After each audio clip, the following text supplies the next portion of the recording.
Good afternoon, everybody. I'm Rolene Marks. Welcome to the Israel Brief, brought to you by Lay of the Land. And a reminder, if you want your top stories from Israel and the region, you can get them right here on the Israel Brief every Monday to Thursday. And several moments ago, it was wheels down for Air Force One as it touched down at Ben Gurion Airport as US President Joe Biden made his first visit to Israel as President of the United States. The US President was welcomed on the tarmac by a delegation that included President Herzog, Interim Prime Minister Yair Lapid, and alternate Prime Minister Naftali Bennett, as well as several other dignitaries. In his opening remarks, President Herzog called President Biden a visionary from biblical times. Prime Minister Yair Lapid referred to the unbreakable bond between the United States and the State of Israel. And in his remarks, President Biden said notable things like supporting a two-state solution, how his love for Israel has gone back through the decades, and how he has met numerous Israeli prime ministers. He also said that the bond between the people of the United States and the people of Israel was bone deep, and reiterated that you don't have to be Jewish to be a Zionist. The president is now at a military briefing at Ben Gurion Airport, where he will see the Iron Dome amongst other military hardware. Now, prior to his landing, Jake Sullivan, the National Security Advisor, briefed the onboard press corps and said the following. First of all, he said that US Secretary of State Antony Blinken had spoken with the family of Al Jazeera journalist Shireen Abu Akleh, who was killed just a couple of months ago, and said that they had invited her family to Washington to meet with the administration officials to discuss the killing. And just a reminder that investigations both by the Palestinian coroner and the independent forensic investigation by the United States found that the results were inconclusive as to who was responsible for firing the fatal bullet. Sullivan reiterated that it is their belief that the fatal shot could have come from the Israelis, albeit by accident. Earlier today, both President Biden and Prime Minister Lapid released a statement speaking about the joint cooperation agreement that had been signed between the two countries. This joint agreement will focus on areas such as healthcare and climate change, and will look at utilizing major technology to deal with both. The United States and Israel are expected to sign a joint declaration known as the Jerusalem Declaration that will increase cooperation and ties and strategic cooperation between the two countries. The president is expected to meet with several other dignitaries during his visit here, including leader of the opposition, Benjamin Netanyahu. He will also meet with Palestinian Authority President Mahmoud Abbas before departing for Saudi Arabia on Friday. Now, if you are in Israel and watching this, or you headed to Israel, just note that at the moment, from now until Friday, there are major road closures because of security around the visit of President Biden.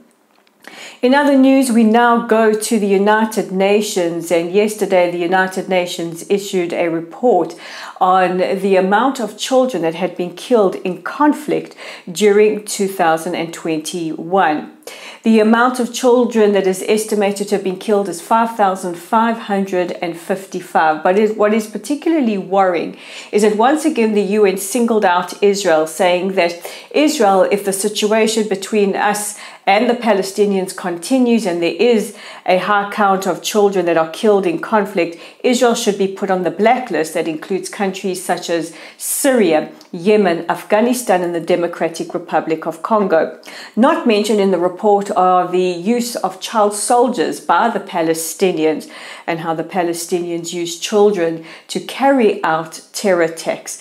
It is an ugly kind of cycle when children are trotted out or utilized as terrorists in terror attacks against Israelis, and in defense, Israel and Israeli forces have to neutralize them.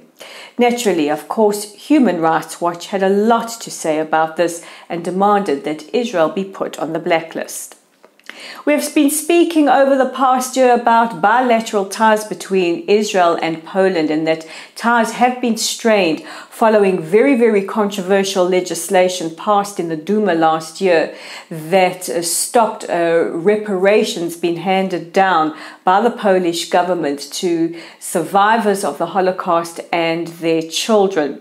Well, just about 2 weeks ago, our two presidents spoke to each other and decided that instead of a war of words, that these kind of issues need to be solved by leaders speaking with each other, either telephonically or, if possibly, face to face. The presidents agreed to resend their envoys, and yesterday, the Israeli envoy to Poland handed his credentials to Polish President Andrzej Duda. We are expecting a Polish envoy to present his credentials to our President Isaac Herzog pretty shortly.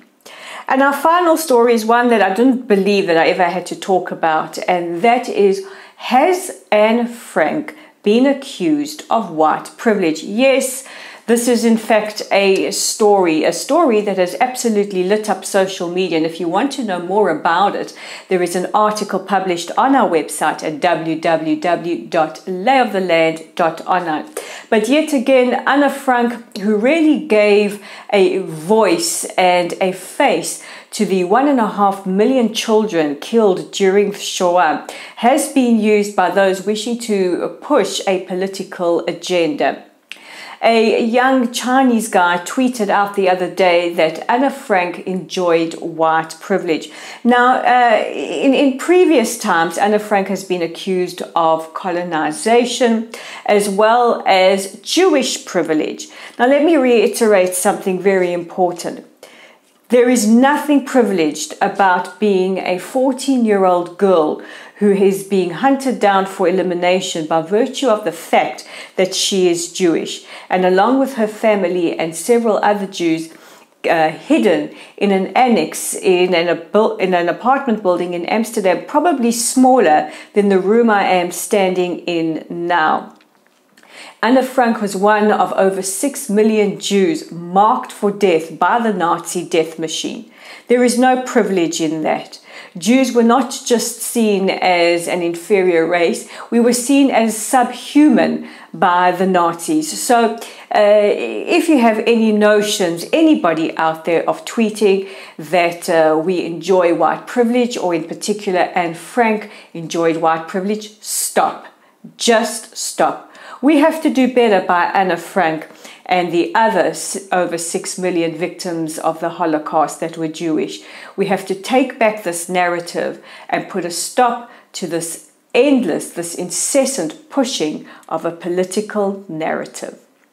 So now that I'm off my soapbox, I just want to remind you where you can find us online on our website at www.layoftheland.online, our Facebook page at Lottel's site, our YouTube channel at The Israel Brief. If you're watching us via YouTube, please click on that red subscribe button. We want you to help us get the news from Israel out to as many people as possible. And we're on Twitter, and you can find us there at Lay of the Land 5.